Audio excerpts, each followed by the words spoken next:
Students, today we start chapter number 3 for 12th class. This is first video for the chapter number 3 बेटा partnership based on agreement. बेटा partnership कोई भी हम start करते हैं वो किसके ऊपर डिपेंड होती है बेटा? एग्रीमेंट के ऊपर। जैसे दो पार्टनर थे A and B, there profit sharing ratio according to agreement 3:2। बेटा दो पार्टनर थे, वो प्रॉफिट लॉस को 3:2 में बांटने के लिए एग्री हुए। आफ्टर 1 ईयर, ये उनका क्या था बेटा? Old agreement. अब उन्होंने क्या डिसाइड किया है कि हम प्रॉफिट शेयरिंग रेशो को 3:2 में डिवाइड न करके न्यू रेशो में बांटेंगे 1:1 में। तो बेटा अब यहाँ पे उनका एग्रीमेंट वही रहेगा या नया एग्रीमेंट बनाएंगे? बेटा वो न्यू एग्रीमेंट बनाएंगे। और जब भी पार्टनरशिप के अंदर न्यू एग्रीमेंट बनता हो in the place of old agreement, that is called reconstitution of A partnership. जब हमारे पार्टनर के बीच पुराना एग्रीमेंट खत्म होके जब कोई भी न्यू एग्रीमेंट बने तो उसको हम क्या बोलते हैं बेटा? Reconstitution of A partnership. और ये किन किन केस में पार्टनरशिप का रिकंस्टिट्यूशन हो सकता है बेटा? डिफरेंट केस हैं।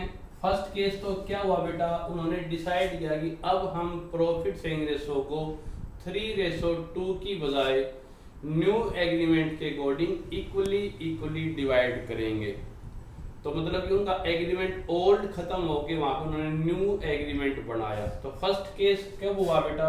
Change in profit sharing ratio. जब पार्टनर वही ए एंड बी हैं लेकिन उनके प्रॉफिट शेयरिंग रेशो वहां पे क्या होगी बेटा? चेंज होगी।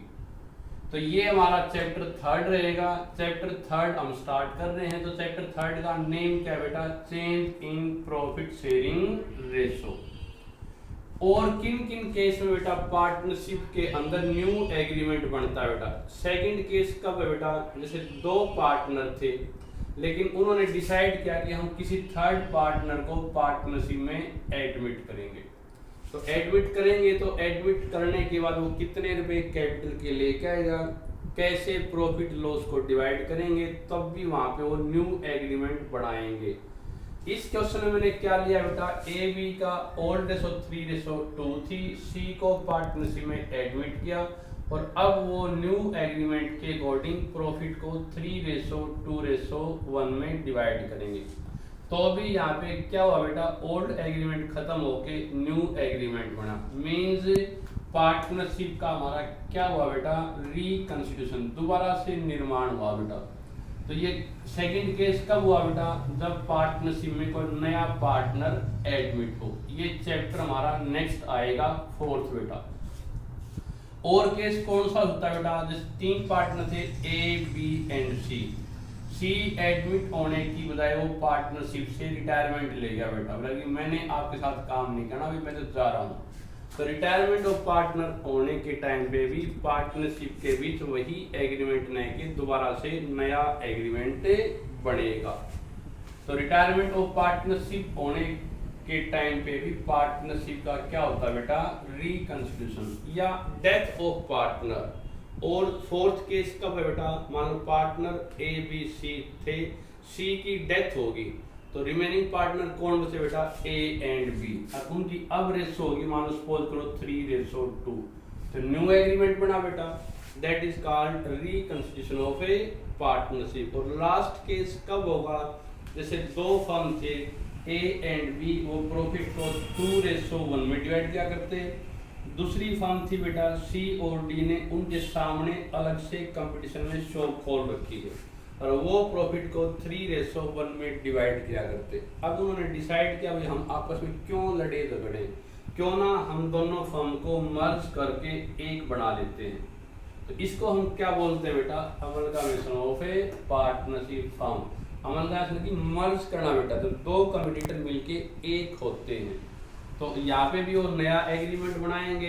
पहले प्रॉफिट को ए बी 2:1 में, अलग से सी और डी 3:1 में, सारे एक हो गए। उन्होंने क्या डिसाइड किया कि हम प्रॉफिट को 2:1 3:1 में डिवाइड करेंगे। वो रेशो कुछ भी हो सकती है बेटा। तो न्यू एग्रीमेंट जब भी पार्टनरशिप का बने उसको हम क्या बोलते हैं, रिकंस्ट्रक्शन ऑफ पार्टनरशिप। पार्टनरशिप का दोबारा से निर्माण करना, और ये डिफरेंट केस में पॉसिबल है। उन पार्टनर के बीच रेशो चेंज हो, कोई नया पार्टनर आए, या कोई पार्टनर रिटायर हो, या किसी पार्टनर की डेथ हो जाए, या दो फर्म मिलके एक हो जाए। तो हमारा चैप्टर आज स्टार्ट कर रहे हैं बेटा, चैप्टर नंबर 3। ये चैप्टर 4 और 5 आगे आएगा। चैप्टर 3 का नेम क्या आ गया बेटा, change in profit sharing ratio. यहाँ तक क्लियर है बेटा। अब जब पार्टनर के बीच रेशो में चेंज आएगा तो उस टाइम पे हमने क्या क्या स्टेप उठाने पड़ेंगे, क्या क्या हमने प्रोसीजर फॉलो करना पड़ेगा। तो इसमें डिफरेंट स्टेप हम लेंगे बेटा। फर्स्ट तो क्या होगा बेटा, calculate gaining and sacrifice ratio. अब उनकी पहले रेशो थी 3:2, अब रेशो आ गई बेटा 1:1। तो रेशो चेंज होने से किसी को प्रॉफिट होगा या किसी को लॉस होगा। पहले के कंपैरेटिवली कोई पार्टनर अधिक प्रॉफिट लेगा और किसी को प्रॉफिट कम मिलेंगे। तो जिसको प्रॉफिट में गेन होगा और जिसने कुछ हिस्सा अपना प्रॉफिट का सरेंडर कर दिया, छोड़ दिया, उसको हम क्या बोलते हैं, सैक्रिफाइस। सेकंड स्टेप हम क्या उठाएंगे बेटा, गुडविल का ट्रीटमेंट। ये टॉपिक आगे आएगा मैं आपको बता दूंगा। थर्ड केस क्या बेटा, treatment of journal reserve. Balance sheet में जो रिजर्व बचे पड़े हैं उसका ट्रीटमेंट क्या करेंगे, उसको हम रेशो चेंज होने से पहले बांट लेंगे या नहीं बांटेंगे, वो केस आगे आएगा। फोर्थ केस इसमें क्या आएगा बेटा, change in profit sharing ratio में revaluation of asset and liability. Asset और लायबिलिटी की रीवैल्यू की दोबारा से वैल्यू लगाएंगे बेटा।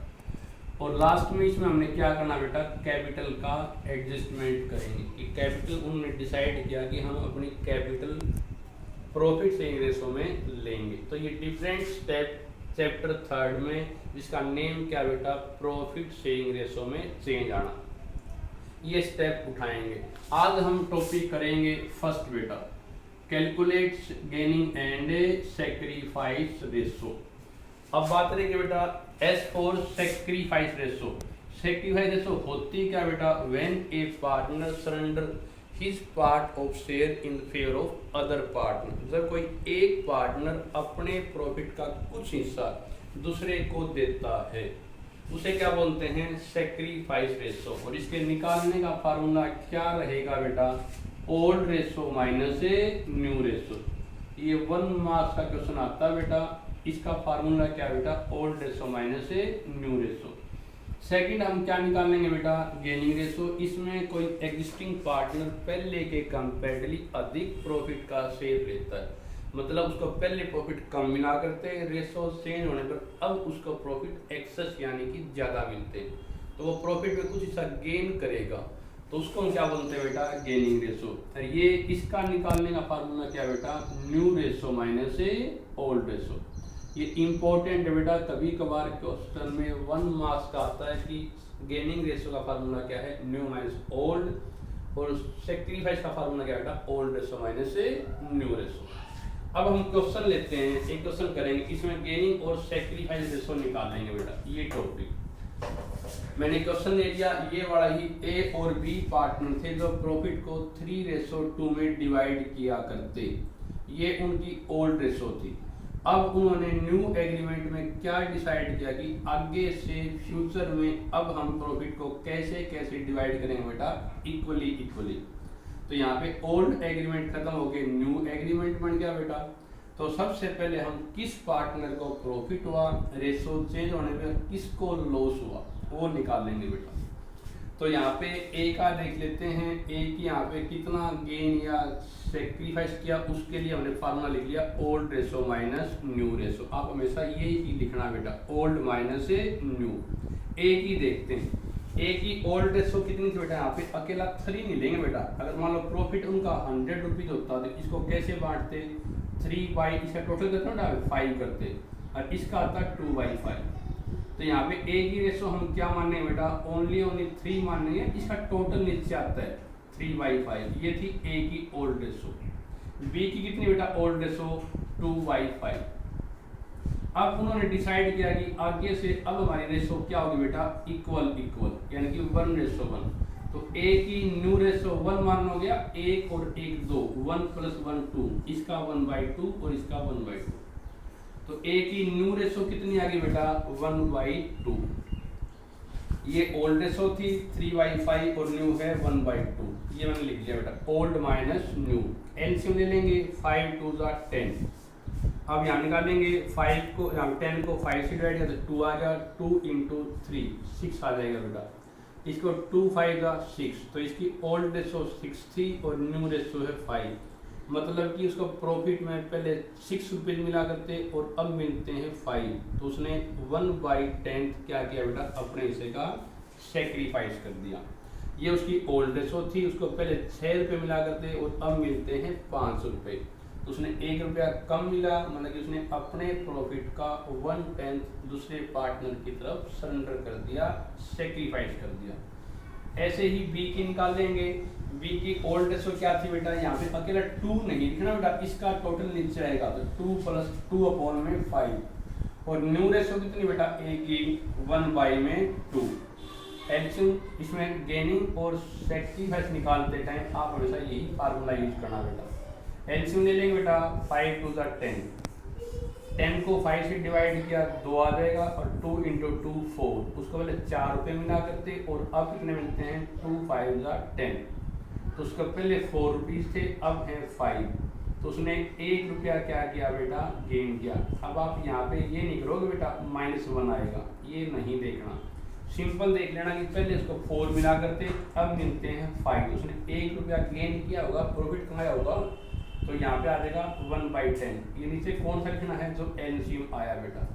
इसको फालतू रुपए मिले वो गेन करेगा, जिसको पहले के कंपैरेटिवली कम मिले वो क्या करेगा बेटा, यहाँ पे सेक्रीफाइस। एक्चुअल में गेनिंग रेशो निकालने का फार्मूला क्या है, न्यू माइनस ओल्ड, लेकिन आपने एक तरीका ही फॉलो कर लेना।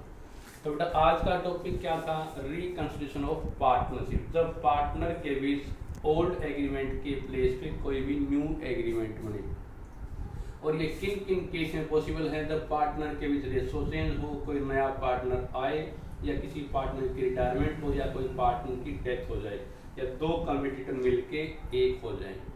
तो हमारा चैप्टर हम स्टार्ट कर रहे हैं वीडियो नंबर 1 में, 3rd चैप्टर। और चैप्टर का नाम क्या बेटा, change in profit sharing ratio. और इसमें हमने क्या क्या स्टेप उठाने पड़ेंगे बेटा चैप्टर 1 में। सबसे पहले किसने गेन किया, किसने सेक्रीफाइस, उसका निकालने का फार्मूला क्या रहेगा, old ratio minus new ratio. Thank you बेटा।